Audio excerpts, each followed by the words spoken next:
London, May 1818. The chandeliers of Almack's cast their golden glow across the polished floors, illuminating silk gowns that swirled like pastel clouds as couples moved through the quadrille. But in the shadows near the marble columns, where the candlelight seemed reluctant to reach, Miss Honoria Sinclair stood perfectly still, her gloved hands folded with the practiced composure of someone who had learned to make herself invisible. 28 years old. 6 complete London seasons. Not a single proposal. The whispers followed her like a persistent ghost. The blue stocking, poor dear, quite hopeless, really. Honoria had long since stopped flinching at the words. She had become what the ton feared most, a woman who had accepted her fate with dignity rather than desperation. Her grey-blue eyes, sharp with intelligence that made gentlemen uncomfortable, surveyed the ballroom with the detachment of a natural philosopher, observing specimens under glass. What she did not know as she smoothed the modest muslin of her gown was that across the square in the exclusive confines of White's Club, her entire future was being wagered upon like a horse at Ascot. If you believe in stories where intelligence triumphs over cruelty, where the overlooked find their power, subscribe now. You will not want to miss what happens when a Wallflower discovers she has been made the subject of a gentleman's wager. The betting book at White's Club lay open on the mahogany table, its cream pages filled with the idle wagers of England's finest gentlemen.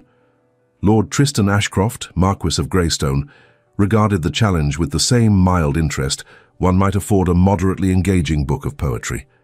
At 33 he possessed both the wealth and the reputation that rendered most entertainments tedious.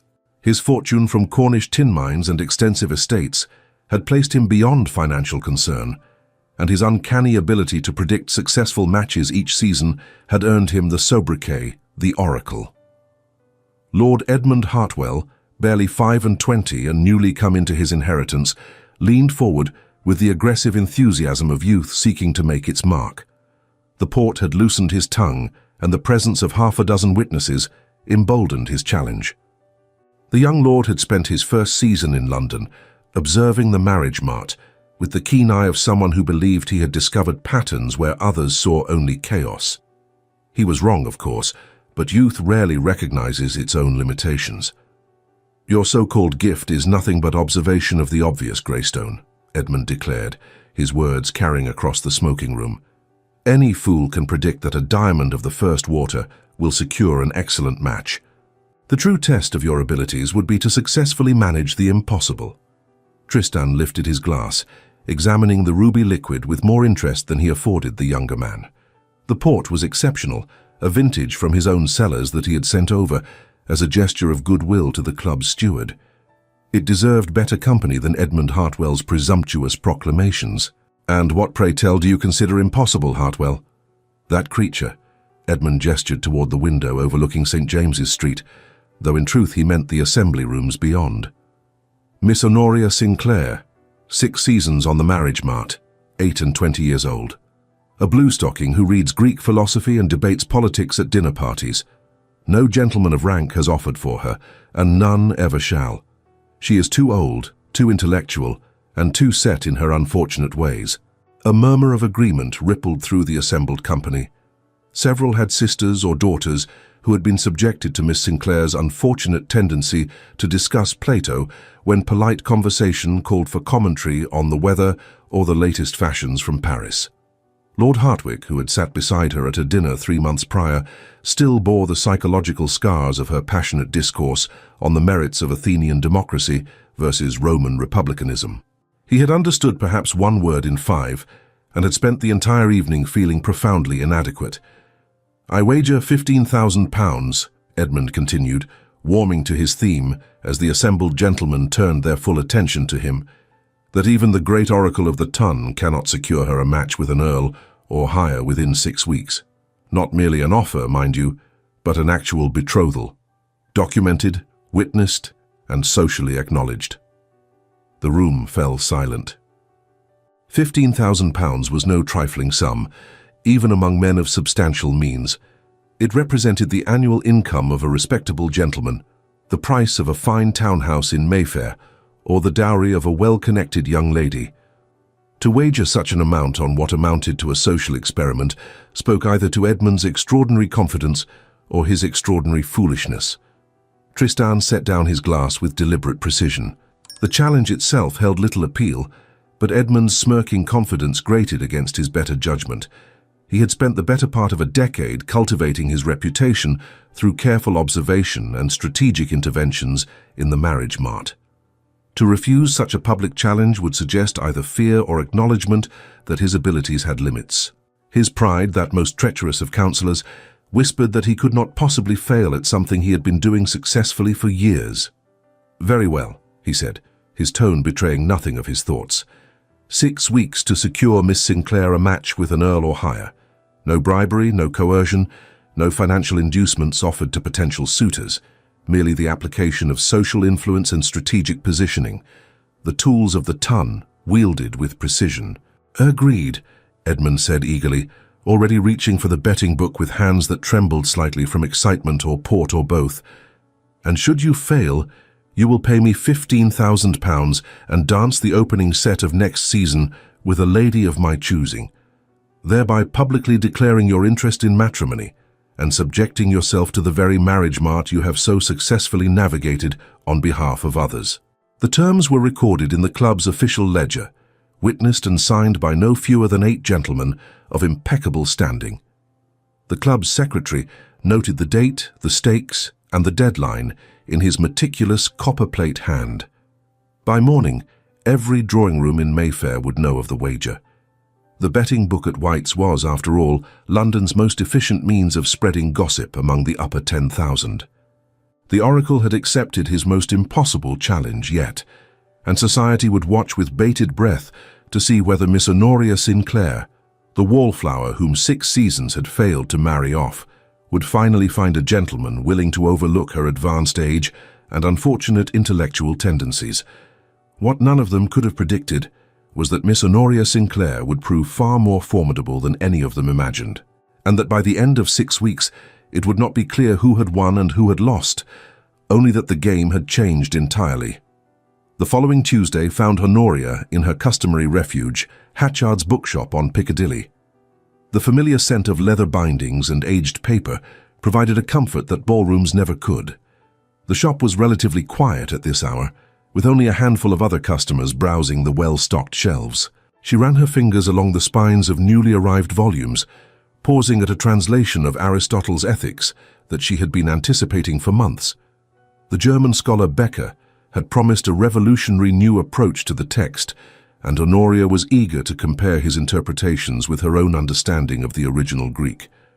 "I believe you will find Becker's commentary particularly illuminating on the question of eudaimonia," a cultured voice observed from directly behind her. Honoria turned to find herself facing Lord Tristan Ashcroft, Marquis of Greystone, a man she had seen countless times across crowded ballrooms, but to whom she had never been formally introduced. He was taller than she had realized, perhaps 6 feet in height, with dark blonde hair that showed hints of lighter streaks from time spent outdoors. His eyes were a penetrating shade of blue that seemed to assess her with genuine interest, rather than the dismissive glance she had grown accustomed to receiving from gentlemen of rank. His attire was impeccable, without being ostentatious, the mark of a man whose wealth was so secure that he need not advertise it. "You are familiar with Becker's work, my lord?" she asked, unable to keep the surprise from her voice. In 6 years of London society, no gentleman had ever initiated a conversation with her about philosophical texts. Most could not differentiate between Aristotle and Aristophanes, and would not have cared to learn. "I make it a practice to read whatever scholars deem worthy of translation," he replied, gesturing to the volume in her hands with a graceful movement that suggested both education and athletic ability. "Though I confess my Greek is serviceable at best, I rely heavily on the commentary to illuminate the finer points of philosophical argument. My tutor at Cambridge despaired of ever teaching me proper pronunciation, though I can puzzle through written texts with adequate comprehension." It was the most intellectually engaged conversation Honoria had experienced with a gentleman in 6 years of London seasons. She felt herself relaxing slightly, her usual defensive posture softening in the face of what appeared to be genuine scholarly interest. Before she could formulate a response that would not betray her astonishment, Tristan continued. "I'm hosting a small gathering at Greystone House this Friday evening, a salon of sorts with several scholars presenting their current research. Professor Holloway from Cambridge will be discussing recent archaeological discoveries in Greece, particularly his work on the Parthenon friezes. Dr. Morrison from the Royal Society will present his findings on ancient astronomical observations. I wonder if you might honor us with your presence, Miss Sinclair. Your reputation as a scholar of classical texts precedes you, and I believe you would contribute significantly to the discussions." Honoria's mind raced through the possible explanations for this extraordinary invitation. Gentlemen of the Marquis's standing did not seek out blue stockings for intellectual companionship. They certainly did not invite unmarried ladies of modest fortune to private gatherings at their homes, even with the presence of other guests. The social impropriety was minimal, given the intellectual nature of the gathering and the presence of his aunt as chaperone, but the very fact that he had thought to invite her at all suggested motivations she could not immediately discern. "I am acquainted with your work, my lord," she asked carefully, watching his face for any sign of deception or ulterior motive. "No," he admitted with disarming honesty that seemed almost calculated in its frankness. "But I have made inquiries. Lady Jersey mentioned that you once corrected her son's Latin translation at a dinner party, and that your grasp of Cicero exceeded that of his Cambridge tutors. Lord Hartwick, though he still appears somewhat traumatized by the experience, spoke of your extensive knowledge of Greek political philosophy, and Professor Holloway himself, when I mentioned my intention to invite accomplished scholars to this gathering, immediately suggested that I seek out a Miss Sinclair who had been corresponding with him regarding her own translation work." "Lady Jersey was being generous," Honoria replied carefully, though in truth she remembered the incident well. Young Lord Jersey had been butchering Cicero's Proarchia, mangling the Latin in ways that suggested his expensive Cambridge education had been entirely wasted. She had been unable to contain her correction, delivered with perhaps more pedagogical fervor than strict politeness allowed. The boy's mother had not seemed pleased at the time, though apparently her opinion had mellowed with reflection. "Nevertheless, I would be honored by your attendance. I shall send a formal invitation to your father, Sir Reginald. The gathering will be entirely respectable, I assure you. My aunt, the Dowager Marchioness, serves as hostess for such events. She is a formidable woman who tolerates no impropriety, though she encourages vigorous intellectual debate. Her own salon in Bath was legendary in its day." He bowed with perfect propriety and departed, leaving Honoria standing among the bookshelves with Aristotle clutched in her hands and her carefully constructed understanding of her place in society suddenly uncertain. She watched through the shop window as he climbed into an elegant barouche, the greystone crest gleaming on the door panel. A liveried footman held the door, and the equipage pulled smoothly into Piccadilly traffic, with the efficiency that marked the households of the truly wealthy. What she did not know was that Tristan had spent the previous 3 days making careful inquiries about her habits, her interests, and her daily routines. The seemingly chance encounter had been orchestrated with the precision of a military campaign. He had learned that she visited Hatchard's every Tuesday morning, that she favored the philosophy section, and that she had been awaiting the arrival of Becker's new translation. He had purchased his own copy the previous day and spent the evening reading enough to speak intelligently about its contents. The salon at Greystone House exceeded Honoria's modest expectations by such a degree that she found herself momentarily speechless upon arrival. The library, a magnificent room with floor-to-ceiling shelves and reading alcoves illuminated by dozens of beeswax candles, had been arranged to accommodate perhaps 20 guests. The furniture was arranged in intimate groupings that encouraged conversation, while still permitting free movement between discussions. Small tables held refreshments, scholarly journals lay open for perusal, and a lectern had been positioned near the fireplace for formal presentations. She recognized several distinguished scholars whose work she had read, 2 members of Parliament, known for their intellectual pursuits rather than mere political maneuvering, and a scandalously small number of ladies. Perhaps 5 women attended, all of whom appeared to be scholars or wives of scholars, rather than the typical society ladies who graced most London gatherings. This was not a typical society event designed to facilitate courtship and gossip. This was an actual meeting of minds, the kind of intellectual gathering she had read about in accounts of Parisian salons, but had never expected to experience in London's rigid social hierarchy. The Dowager Marchioness, a sharp-eyed woman of perhaps 70 years, greeted each guest personally. When Honoria was presented, the older woman studied her with undisguised assessment. "Miss Sinclair, my nephew speaks very highly of your work on Platonic texts. I look forward to hearing your perspectives this evening. I myself studied with Professor Bentley at Cambridge many years ago, before the university became quite so stuffy about admitting women to lectures. One had to be creative about gaining access to education in those days. Professor Halloway's presentation on the Parthenon friezes proved absolutely fascinating. He had spent 2 years in Greece, studying the remaining sculptures and comparing them with accounts from ancient texts. His theory that the frieze represented a specific historical event, rather than merely mythological scenes, generated immediate debate. Honoria found herself drawn into an animated discussion with him, 2 other scholars, and a gentleman from the British Museum about the proper interpretation of certain symbolic elements. "The procession surely represents the Panathenaic festival," one scholar insisted. "The presence of the peplos alone confirms that interpretation." "But the number of figures suggests a specific commemoration rather than an annual ritual," Honoria countered, warming to the debate in a way she never could at typical society gatherings. If one accepts Thucydides' account of the Persian Wars, the positioning of the cavalry might represent specific military units rather than generic participants. It would align with what we know of Athenian practices of commemorating significant victories. "Your point about the procession representing civic rather than purely religious ceremony is well taken," Tristan interjected from where he had positioned himself nearby, listening with apparent interest. "It aligns with what we know of Athenian democratic practice. The integration of military, political, and religious elements was characteristic of that society. They would not have separated these spheres in the way we moderns tend to do."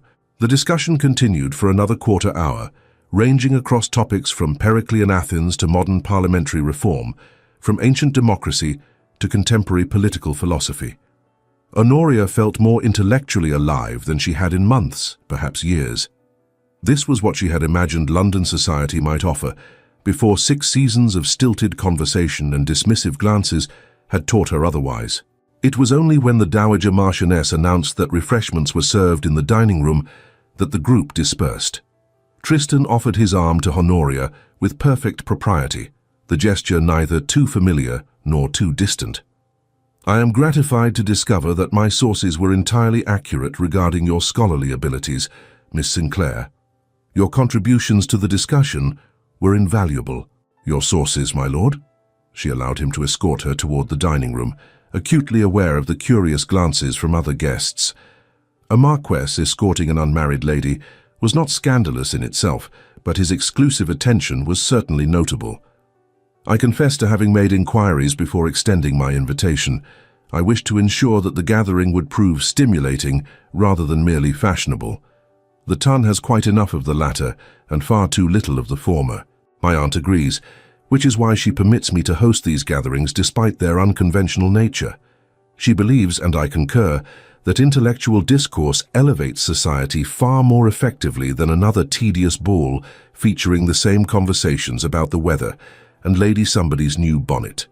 They entered the dining room, where an elegant cold supper had been laid out on gleaming silver platters. Tristan guided her to a seat near Lady Jersey and the Countess de Leven, 2 of the most influential patronesses of Almack's and arbiters of social acceptability. Both ladies greeted her with considerably more warmth than they had ever displayed during her 6 seasons of attending events they supervised. "My dear Miss Sinclair," Lady Jersey said, her tone genuinely cordial rather than the polite condescension Honoria had grown accustomed to, "Lord Greystone has been singing your praises quite enthusiastically. He tells us you are translating Plato's Symposium. How perfectly fascinating. I confess my own Greek is sadly inadequate to the task. You must tell us about your approach to the translation." The conversation that followed was unlike any Honoria had experienced in a social setting. These powerful women, whose approval could make or break a young lady's social standing, were treating her with genuine respect, rather than patronizing tolerance. They asked intelligent questions about her work, expressed authentic interest in her opinions on a range of topics from literature to politics, and made it abundantly clear that they considered her intellectual pursuits admirable rather than eccentric. Lady Jersey even mentioned a young cousin who wished to study classics and wondered if Miss Sinclair might consider tutoring the girl. As the evening concluded and Sir Reginald Sinclair's modest carriage arrived to collect his daughter, Honoria found herself in a state of profound confusion. She had spent 6 years being tolerated at best and mocked at worst by society. Now, in the space of a single evening, she had been treated as a valued guest by some of the ton's most influential figures. The intellectual stimulation alone would have been remarkable, but the social implications were staggering. She did not yet suspect that every aspect of the evening had been carefully designed to achieve precisely that result. Tristan Ashcroft, watching her departure from the library window, allowed himself a small smile of satisfaction. The first phase of his campaign was complete. Lady Jersey and the Countess de Leven would spread word throughout society that Miss Sinclair was a woman of remarkable accomplishment. Within a week, her social standing would be transformed. What he had not anticipated was how genuinely enjoyable he would find her company. Her mind was indeed formidable, her arguments well constructed and supported by extensive knowledge. She engaged with ideas rather than merely accepting received wisdom. For a man who had spent years navigating the tedious superficiality of society courtship, where conversations rarely progressed beyond weather and fashion, the intellectual stimulation was unexpectedly pleasant. He found himself looking forward to their next encounter, not merely as the next step in his strategic campaign, but because he genuinely wished to continue their discussion of Athenian democracy and its relevance to modern political structures. It was a complication he had not foreseen, and one he would come to regret not examining more carefully before proceeding further down this particular path. The invitations began arriving within days, each one a small rectangle of heavy paper that represented a stunning reversal of Honoria's social fortunes. Lady Harrington requested her presence at a literary discussion on Thursday afternoon. Mrs. Featherstone invited her to a morning musical on Saturday. The Countess de Leven included her in a select gathering at the Russian embassy the following week. Each hostess mentioned, with varying degrees of subtlety, that Lord Greystone had recommended her as a guest whose conversation would elevate their entertainments. Sir Reginald, her father, was delighted by this sudden surge in his daughter's social prospects. A baronet of modest means whose own father had purchased the title through commercial success in the India trade, he had despaired of ever seeing his blue-stocking daughter respectably married. "Perhaps this season shall prove different after all, my dear," he said over breakfast one morning, surveying the array of gilt-edged cards with paternal satisfaction. "You have finally attracted the notice of people who matter. I always said your education would serve you well, though I confess I had my doubts during these past 6 years." Honoria was less optimistic, or perhaps more realistic. She understood social dynamics well enough to recognize orchestrated influence when she experienced it. The Marquis of Greystone was using his considerable power to elevate her standing, but she could not fathom why. Gentlemen of his rank and wealth did not expend such effort on unmarried ladies of modest fortune unless they had matrimonial intentions, and it strained credulity to imagine that the ton's most eligible bachelor had developed a sudden interest in a 6-season wallflower, whose primary accomplishments involved reading dead languages and debating ancient philosophy. There had to be another explanation, but she could not discern what it might be. Perhaps he sought a blue-stocking companion for intellectual discourse without the complications of romantic attachment. Perhaps he genuinely wished to promote female education and saw her as a test case for whether society would accept learned women. Perhaps he was conducting some kind of social experiment, though to what end she could not imagine. Her suspicions deepened when she encountered Tristan at the Harringtons' literary evening 3 days after the salon. He appeared at her side with the casual inevitability of a man who had timed his arrival precisely to coincide with her own. The coincidence was too perfect, the timing too exact. Honoria, who had spent 6 years observing social patterns with the analytical eye of a natural philosopher, recognized calculated behavior when she saw it. "Miss Sinclair," he greeted her, bowing over her hand with the practiced grace that marked a gentleman of his breeding. "I had hoped to find you here.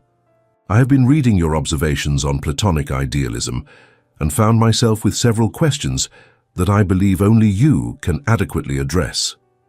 He had written to his own former tutor at Cambridge, who in turn mentioned his correspondence with a brilliant unnamed female scholar whose insights on Platonic philosophy had challenged his own understanding of the texts. Upon discovering her identity through discreet inquiry, Tristan had requested copies of the philosophical arguments, claiming scholarly interest in the ongoing academic debate. That he had not only read them, but engaged deeply with the arguments demonstrated either genuine intellectual interest or extraordinarily thorough preparation for this campaign.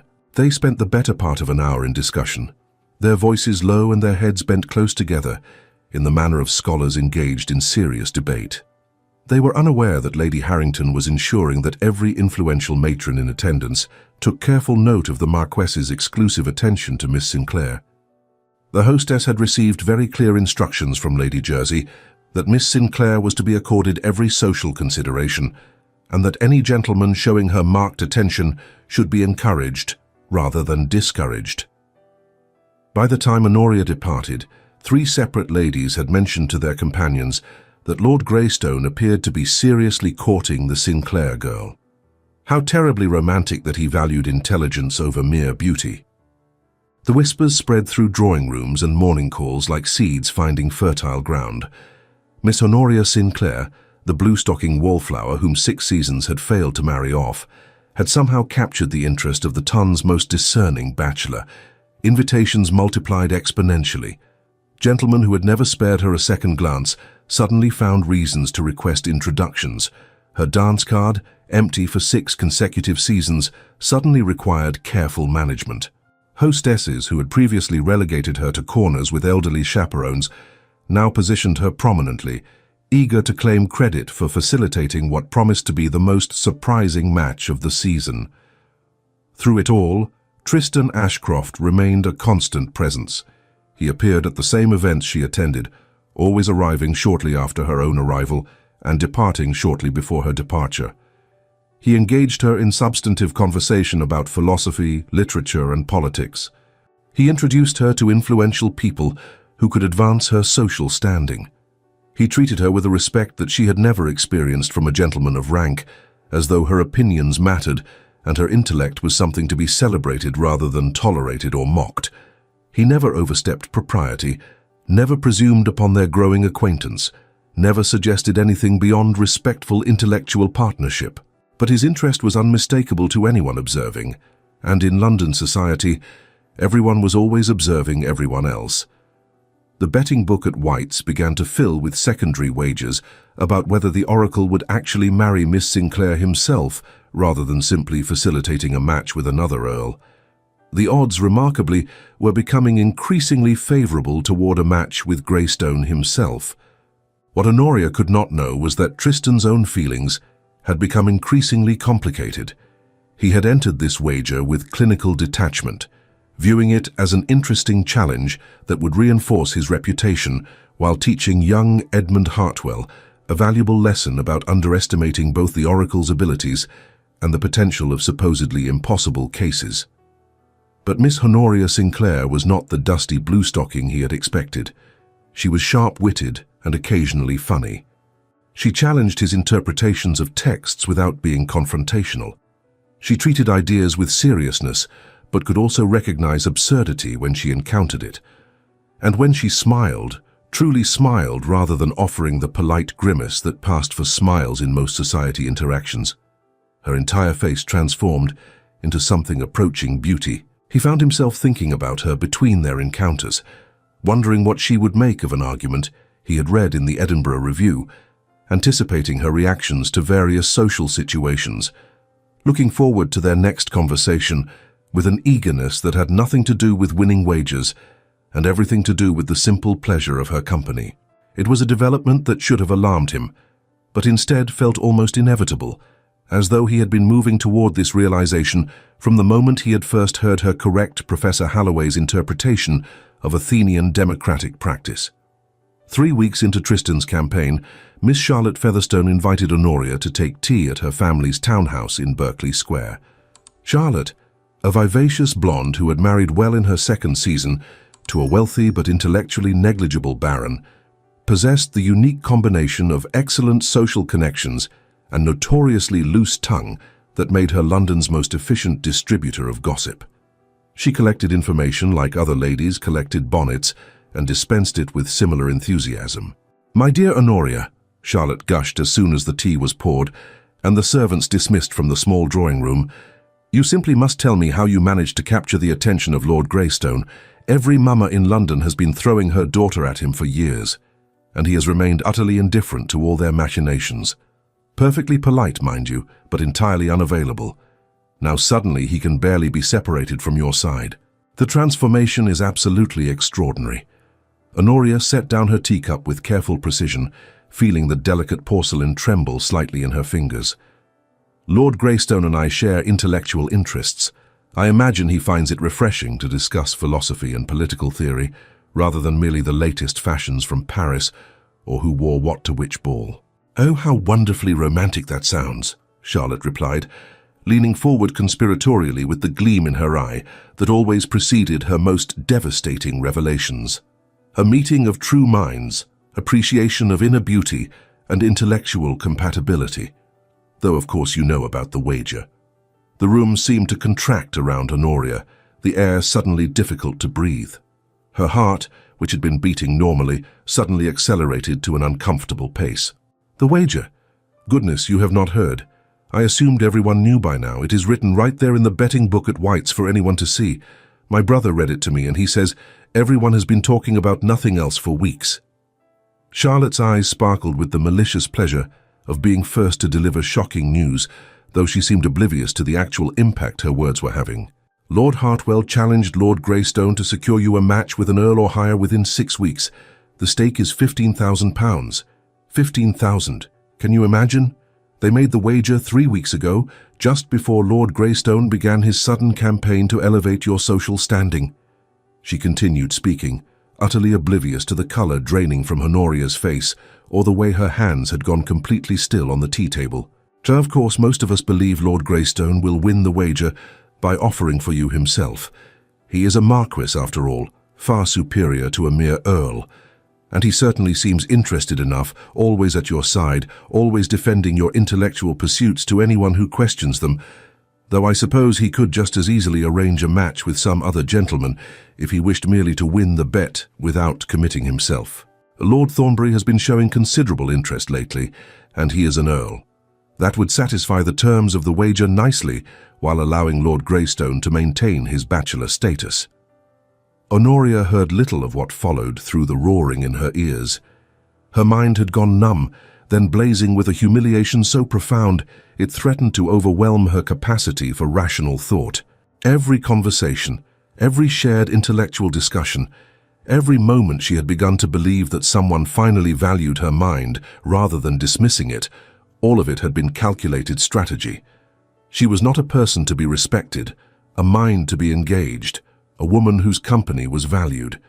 She was a challenge to be conquered, an impossible case whose successful resolution would net a gentleman £15,000 and bragging rights among his peers for years to come. The cruelty of it was breathtaking in its casual thoughtlessness. These men had looked at her life, her dignity, her carefully maintained composure through 6 years of social rejection, and had decided it would make excellent entertainment over port and cigars. How they must have laughed, imagining the oracle working his magic on the hopeless bluestocking. How amusing they must have found the whole scenario. She excused herself from Charlotte's presence as soon as politeness permitted, pleading a headache that was not entirely fabricated. Her skull felt as though it might split from the pressure building behind her eyes. The carriage ride home passed in a blur of shame and anger that kept shifting and transforming, one emotion bleeding into the other, until she could not separate them.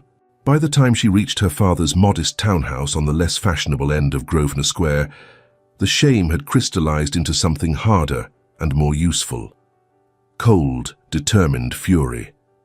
Honoria spent that evening in her father's library, not reading but planning with the methodical precision she usually reserved for complex translations. She possessed certain advantages in this sudden war that Tristan Ashcroft did not anticipate. She had spent 6 years observing society's intricate mechanisms, learning its unwritten rules, cataloguing its weaknesses and vanities. She knew which matrons were rivals, which gentlemen harbored grudges against each other, which families had secrets they desperately wished to conceal. Information that had seemed merely academic curiosity, the observations of a natural philosopher studying a peculiar social ecosystem, now became an arsenal. More importantly, she understood something fundamental about wages among gentlemen, especially wages recorded in the betting books of places like White's. They were matters of pride as much as money. Tristan's reputation as the oracle depended on his ability to successfully navigate the complexities of the marriage mart on behalf of others. If she could make him fail publicly and spectacularly, the damage to his standing would far exceed the financial loss of £15,000. Her first action was deceptively simple. She would continue to accept his attentions, but ensure that they never progressed toward any actual proposal. She would be pleasant, intellectually engaging, seemingly receptive, but always just out of reach. Like a skilled chess player, she would control the board while allowing her opponent to believe he still had the advantage. Let him think his campaign was succeeding while she subtly sabotaged every move toward actual matrimonial commitment. Her second strategy required more delicacy and more thorough understanding of social dynamics. She would plant seeds of doubt about Tristan's motivations and, more cunningly, about his financial stability. The Tun thrived on speculation and rumor. She needed only to provide the initial suggestion and allow society's insatiable appetite for scandal to do the rest. The next morning, Honoria appeared at the Harringtons' garden party, looking particularly lovely in a pale blue muslin gown that complemented her auburn coloring. She had taken unusual care with her appearance, styling her hair in a more fashionable arrangement with the help of her mother's lady's maid, and wearing her mother's pearl necklace and matching earrings. The transformation was subtle but effective. Several ladies remarked that Miss Sinclair was looking remarkably well these days, and wasn't it wonderful what a bit of social success could do for a woman's appearance? Tristan appeared shortly after noon, gravitating to her side with the consistency she had come to expect. The predictability of his behavior would have been touching if it were genuine. "Miss Sinclair, you look especially radiant today. The pearls are particularly becoming." "You are too kind, my lord," she replied, offering him a smile that revealed nothing of her true thoughts or the cold fury burning beneath her composed exterior. "I am enjoying the gardens immensely. Lady Harrington's roses are particularly fine this year. The yellow ones near the north wall are spectacular." They strolled along the gravelled paths, discussing a recent article in the Edinburgh Review about parliamentary reform. To any observer, they appeared to be an intellectually matched couple, enjoying a pleasant afternoon in spring sunshine. Honoria waited until they were within earshot of Mrs. Montfort and Lady Sinclair, two of the Tun's most notorious gossips, whose ability to spread information rivaled the fastest mail coach, before executing her first strategic move. "I confess I was surprised by your invitation to your salon, my lord," she said, her voice pitched to carry clearly without seeming to intend it. "Such generosity towards someone of my modest standing is quite extraordinary, though I suppose recent events might explain such unusual attention to persons outside one's typical social circle." Tristan's expression flickered with confusion, the first genuine emotion she had seen from him since discovering the wager. "Recent events, Miss Sinclair?" "Oh, forgive me," she replied with apparently innocent concern, widening her eyes slightly in the manner of ladies who accidentally revealed information they should have kept confidential. "I should not have presumed to mention business matters. It is merely that I heard certain whispers regarding investments and difficulties with mining operations. I thought perhaps you might have been seeking to broaden your acquaintances in anticipation of potential changes to your social situation. But I am certain such rumors are entirely unfounded. You know how society loves to gossip about absolutely nothing at all." She changed the subject smoothly, launching into a question about his interpretation of a platonic dialogue, leaving Tristan puzzled and the two matrons immediately alert, like hunting dogs catching a scent. Mrs. Montford waited precisely 15 minutes before approaching another cluster of ladies, mentioning oh so casually that Miss Sinclair had hinted at some financial difficulty involving Lord Greystone.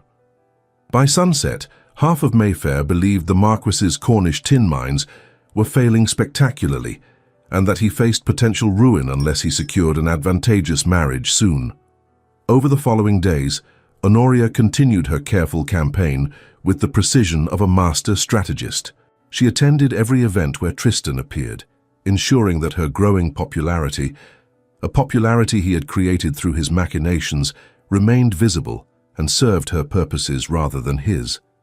But she deftly avoided any situation that might lead to a private conversation about matrimony.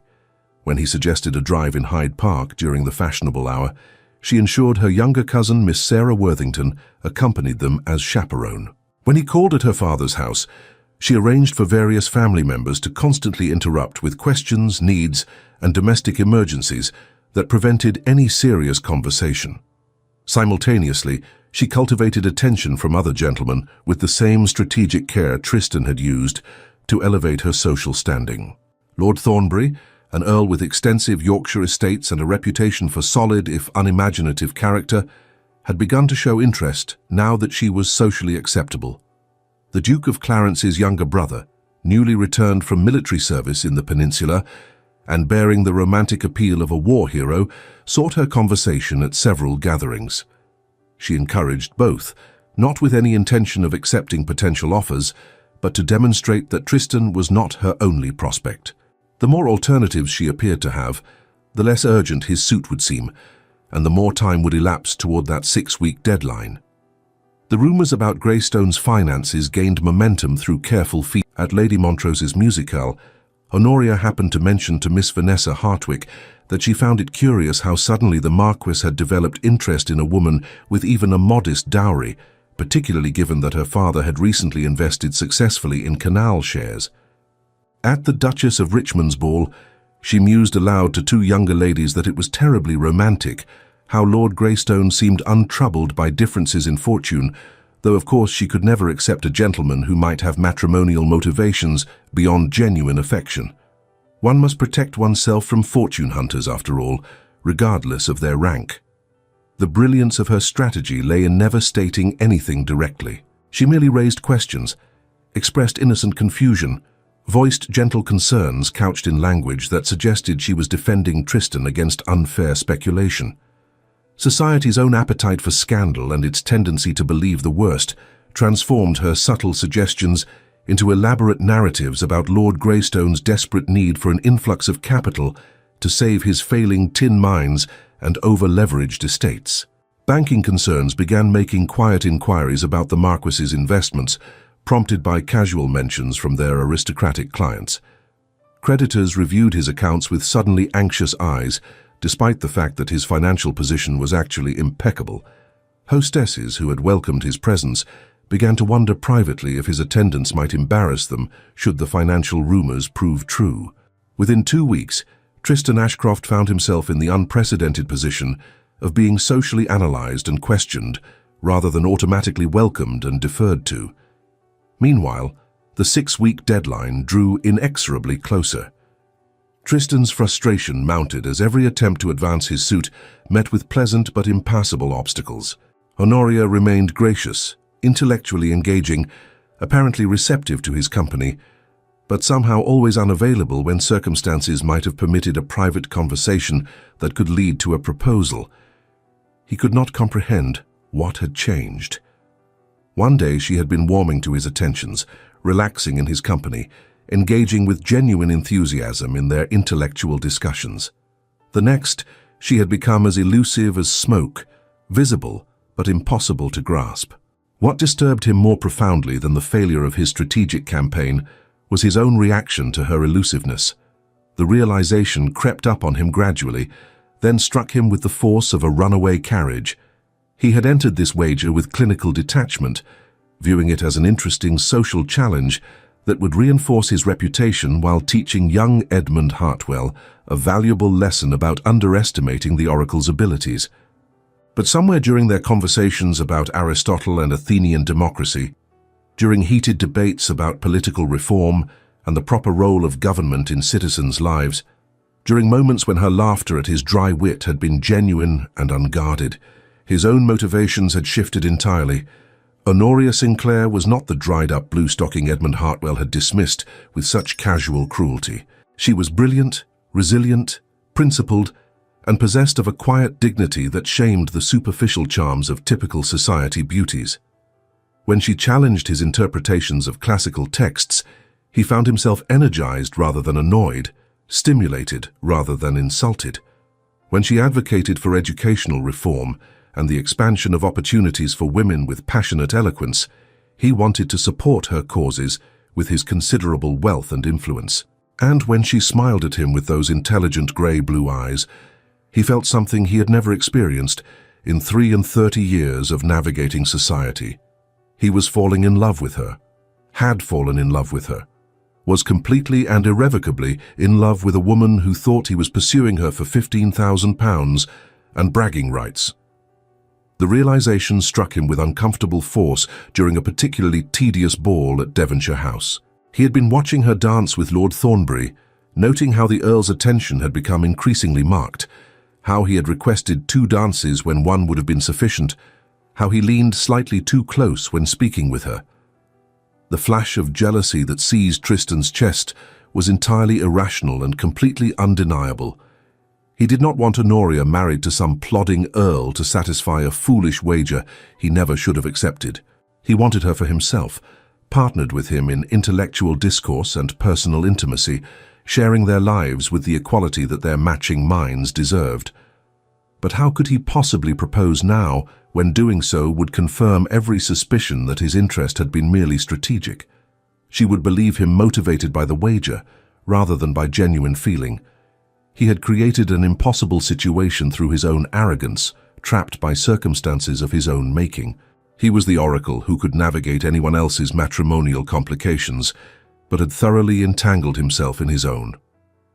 It was then that Edmund Hartwell approached, his expression smug with anticipated victory. The young lord had been watching the campaign's progress with growing satisfaction, convinced that even the great oracle could not overcome the impossible odds. "Only 4 days remain, Greystone. Shall you admit defeat now, or do you prefer to watch your reputation as the oracle crumble publicly when the deadline expires without any betrothal? I must say, I am enjoying this spectacle immensely." Tristan looked at the younger man with contempt he no longer bothered to conceal. "I shall pay your damned wager tomorrow, Hartwell. Consider yourself £15,000 richer. You may collect your winnings at Coutts Bank at your convenience." Edmund's eyes widened with shock, his smug expression transforming into confusion.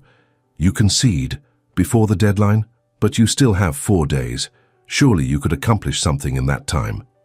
"I concede that participating in your wager was a mistake of judgment I deeply regret. More than that, I concede that Miss Sinclair deserves better than to be treated as a challenge or a project or an impossible case to be solved. She is a remarkable woman, whose worth exceeds anything that can be measured in wages or social standing. Now remove yourself from my presence before I forget we are both supposed to be gentlemen." He turned away from Edmund's astonishment and made his way through the crowded ballroom with single-minded purpose. He needed to speak with Honoria immediately, to confess everything, to throw himself on her mercy and hope that somehow she might understand that his feelings had transcended the circumstances of their origin. He had to try, even knowing he would likely fail, because the alternative was allowing her to continue believing that his regard was false. He found her in the conservatory, standing before a display of exotic orchids and escaping the crush of the ball much as he was. She stood motionless, her face pensive in the moonlight filtering through the glass panels overhead. For a moment he simply observed her, memorizing the picture she made against the backdrop of tropical plants, knowing this might be the last time she would permit him in her presence. "Miss Sinclair," he said quietly, not wanting to startle her, but needing to announce his presence. "Might I have a moment of your time? I have something I must tell you, and I fear I can no longer delay the confession." She turned to face him slowly, and something in her expression made his carefully prepared speech dissolve unspoken. She knew. Of course she knew. Her intelligence was formidable, her observations of society sharp and penetrating. She had likely known from the beginning, or at least from early enough, that his every action since had been viewed through the lens of that knowledge. "You have discovered the wager," he said, the words more statement than question.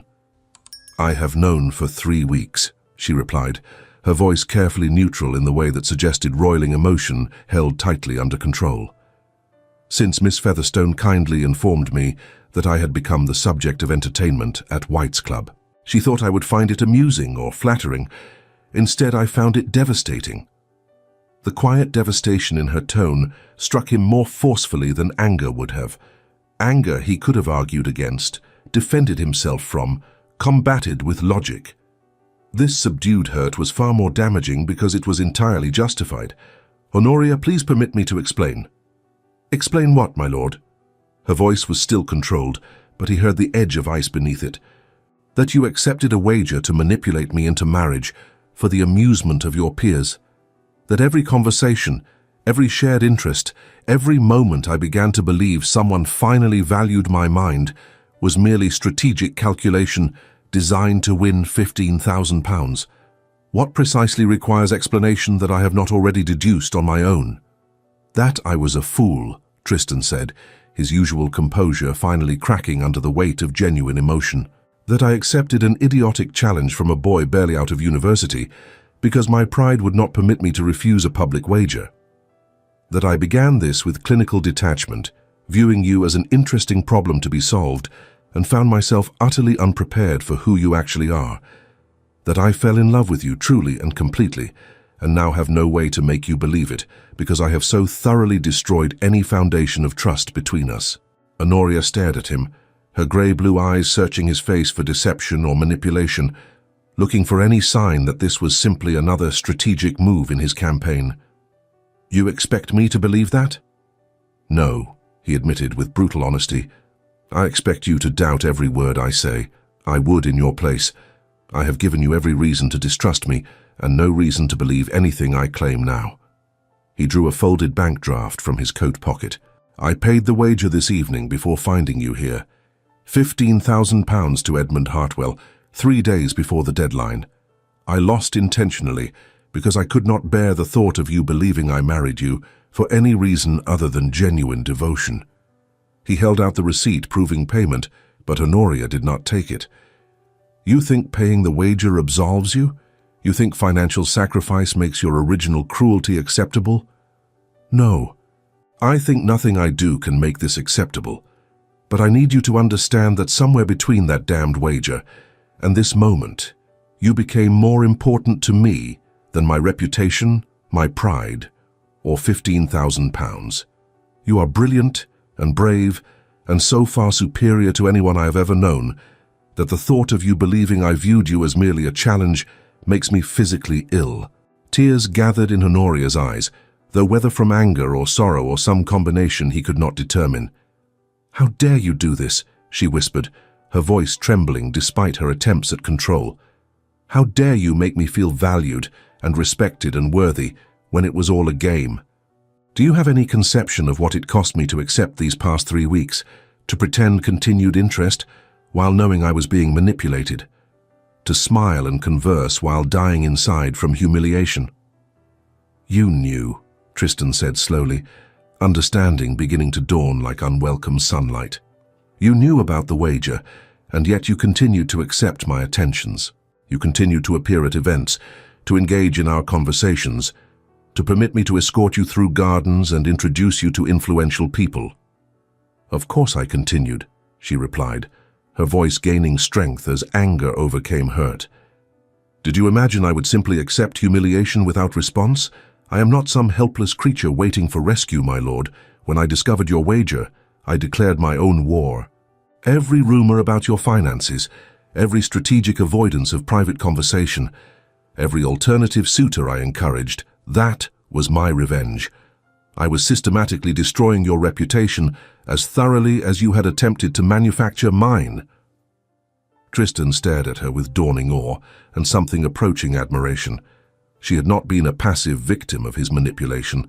She had been an active opponent, and she had been defeating him with surgical precision while he remained oblivious. The rumors about my tin mines failing, the whispers about financial difficulties, originated from 3 carefully placed comments over 10 days, she confirmed with evident satisfaction. I am quite capable of strategic social warfare when properly motivated, Lord Greystone. You are not the only one who understands how society functions. I have spent 6 years observing these dynamics, so I know exactly which matrons are rivals, which gentlemen hold grudges, where to plant seeds that will grow into forests of speculation. You underestimated me entirely. Despite the gravity of the situation, despite knowing he had lost her perhaps irrevocably, Tristan felt an entirely inappropriate urge to laugh. She was magnificent, absolutely, terrifyingly, wonderfully magnificent. You have destroyed me quite effectively. My reputation is in tatters, my motivations suspected by everyone, my intentions questioned by people who previously would never have dared. I believe you have won whatever contest existed between us. I wanted you to fail, Honoria said, her voice steady now as she met his gaze directly. I wanted you to lose your wager, your pride, your vaunted reputation as the oracle who could arrange any match. I wanted you to understand what it feels like to be reduced to an object of public speculation, to have your worth measured and found wanting, to be entertainment for bored aristocrats with nothing better to occupy their time. I do understand, he said quietly, accepting the justice of her revenge, and you have every right to your vengeance. But Honoria, before you complete your victory and walk away, I need you to know one truth. I love you. Not the woman I thought I could manipulate into marriage, not some project to win a wager. I love the woman who corrects Cambridge scholars on their Latin, who argues political philosophy with genuine passion, who has spent 6 years maintaining dignity in the face of society's casual cruelty. I love the woman who, when faced with betrayal, did not simply withdraw, but fought back with intelligence and precision. I love you with an entirety that terrifies me. He pulled another document from his coat, unfolding it to reveal dense legal text written in his solicitor's meticulous hand. This is a marriage contract I had my solicitors prepare 2 weeks ago, before I knew you had discovered the wager. If you will accept me, these are my terms.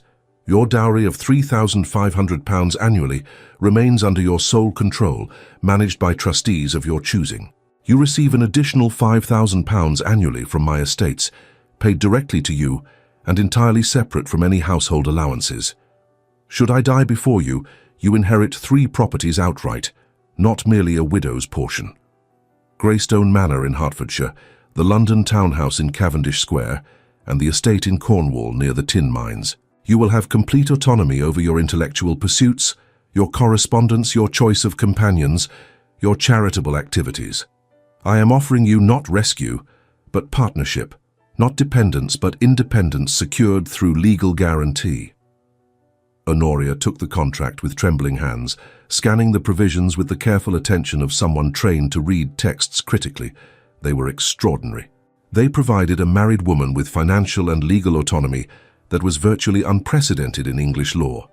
Most marriage contracts transferred all control to the husband. This one guaranteed her rights that even wealthy widows struggled to maintain. Why would you offer such terms? No gentleman offers such terms to a wife. Because you deserve them.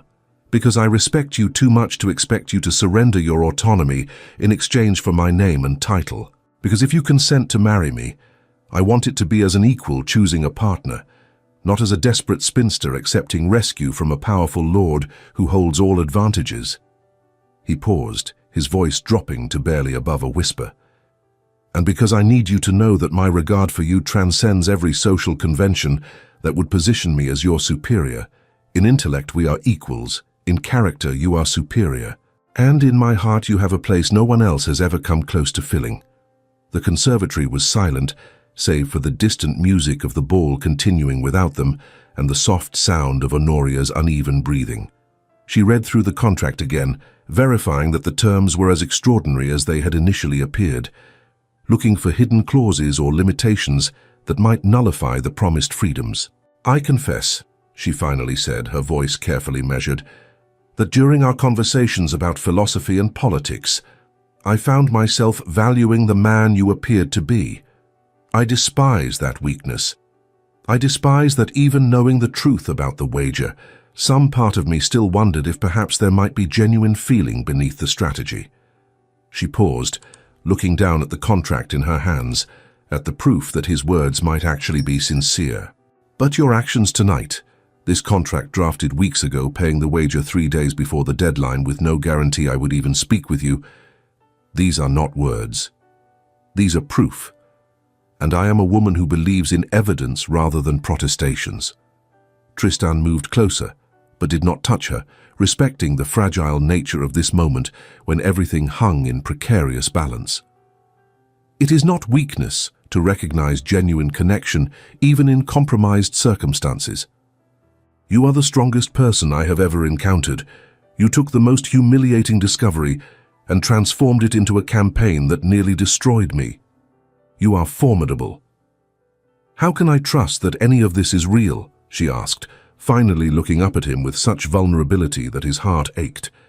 "How do I know you are not simply improving your strategy, offering better terms to secure your objective? How do I know this is not just another move in an elaborate game?" "You cannot know," he acknowledged, accepting that he had destroyed the foundation on which trust might have been built. "I have destroyed any basis for immediate trust through my initial deception. All I can offer is time and consistency. Marry me or refuse me, but permit me to demonstrate through years rather than weeks that my devotion is genuine. Let me prove through sustained action rather than clever words that I value your intellect, your independence, your company, not because they serve some external purpose, but because you are essential to my happiness. I am asking you to take a risk on me despite having every reason not to." Honoria folded the contract carefully, her movements precise despite her emotional turmoil. She considered his words, his actions, the evidence before her. "You paid the wager 3 days before the deadline. You sacrificed £15,000 and your reputation without any guarantee I would even speak with you." "Yes." "You prepared a marriage contract that provides me more autonomy than most wives dream of possessing, more freedom than most widows manage to secure." "Yes." "And you are prepared to spend years proving your sincerity with no assurance of ultimate success. You understand I might never fully trust you." "However long it takes," Tristan confirmed. "Whether it be 1 year or 20, I will endeavor to demonstrate through consistent action that my love for you is the most genuine thing I have ever felt. And if you ultimately decide you cannot trust me, I will accept that judgment as fair." She studied his face in the moonlight filtering through the conservatory glass, searching for any hint of deception or calculation, any sign that this was merely sophisticated manipulation. What she saw instead was raw honesty and patient hope, a man who had gambled everything on a confession that might be rejected. "I want to believe you," she said finally. "I want to believe that something real emerged from such calculated beginnings. But I am terrified of being fooled again, of making myself vulnerable to another betrayal." "Then do not decide tonight," Tristan said gently, though it cost him dearly to suggest delay. "Take the contract. Consult with your father or a solicitor of your choosing. Verify that the terms are as I have represented them. Consider carefully whether you can ever trust me. And know that whether you ultimately accept or refuse, I will spend whatever time remains to me, regretting that I gave you any reason to doubt my sincerity." He bowed with perfect formality and turned to leave, unwilling to pressure her further, determined to give her the space and time she needed to make a decision without his influence. But before he reached the conservatory door, Honoria's voice stopped him. "Tristan," he turned back, startled by her use of his given name rather than his title. The intimacy of it sent hope surging through him, despite his determination to maintain low expectations. She was smiling, tentative but real, the first genuine smile she had offered him since discovering the wager. "I will need time to rebuild trust. I will need patience and consistent demonstration of genuine regard over months, perhaps years. I will need to see that your actions match your words not just tonight, but next week and next month and next year. But I believe I see that demonstration beginning already in this contract and in your willingness to lose everything rather than continue the deception." "Then I am the most fortunate man in England," he said softly, scarcely daring to breathe for fear of shattering this fragile moment. "You are the most arrogant man in England who has just learned a valuable lesson about underestimating intelligent women," she corrected, though her tone held amusement rather than anger, "but perhaps also a man capable of learning from his mistakes and growing beyond them. That is more than can be said for most gentlemen of the ton." They stood in the moonlit conservatory, two intelligent, stubborn people who had found each other through the worst possible circumstances and might yet forge something genuine from such unpromising beginnings. Neither was certain of the outcome, but both were willing to try. And perhaps that willingness was itself the foundation on which trust could eventually be rebuilt. The midsummer ball at Vauxhall Gardens marked the precise end of the 6-week deadline Lord Hartwell had established with such confidence. Society attended in unprecedented numbers, eager to witness the resolution of the ton's most discussed wager. The pleasure gardens had been transformed for the occasion, with thousands of additional lanterns illuminating the paths and pavilions. An orchestra had been engaged for dancing, and the supper boxes were filled with aristocratic families, positioning themselves for optimal observation of the evening's developments. Would the oracle succeed at his impossible challenge? Would Miss Sinclair accept an offer from Lord Thornbury, who had been courting her with increasing persistence? Would Lord Greystone appear at all after the financial rumours that had been circulating and the whispers that his campaign had failed? The speculation was intense enough that secondary wagers had been placed on every possible outcome. Tristan arrived unfashionably early and positioned himself near the entrance, waiting with visible tension that was entirely unlike his usual composed demeanour. He wore immaculate evening attire, and despite the whispers about his supposed financial difficulties, he carried himself with the confidence of a man who had nothing left to lose because he had already sacrificed everything that mattered. His cravat was tied in a perfect mathematical, his coat fit without a wrinkle, and his boots gleamed in the lantern light. When Honoria entered on her father's arm, the crowd fell silent in that particular way that meant everyone was watching while pretending not to watch. She wore a gown of pale gold silk that transformed her usual modest appearance into something remarkable. The fabric caught the lantern light and seemed to glow, complementing her auburn hair which had been dressed with cream roses. Her grey-blue eyes swept the assembled company with calm assessment, noting the avid curiosity, the barely concealed speculation, the eager anticipation of scandal or triumph or both. She saw Tristan immediately. Their eyes met across the crowded entrance, and something passed between them that required no words, a communication of understanding and tentative accord that transcended the public scrutiny surrounding them. She murmured something to her father, who nodded and released her arm with a small smile of paternal approval. The crowd parted as Honoria walked toward Tristan with deliberate purpose. She did not hurry, did not hesitate, did not appear uncertain. Her bearing was that of a woman who had made a decision and would not be deterred from it by public opinion or social pressure. When she reached him, she extended her hand with regal composure. "Lord Greystone," she said clearly enough for nearby observers to hear, her voice carrying in the sudden hush. "I believe we have matters to discuss tomorrow morning. Perhaps you might call upon me at 11 o'clock. There is a particular document I wish to review with you in greater detail, and I have several questions that require your expert clarification."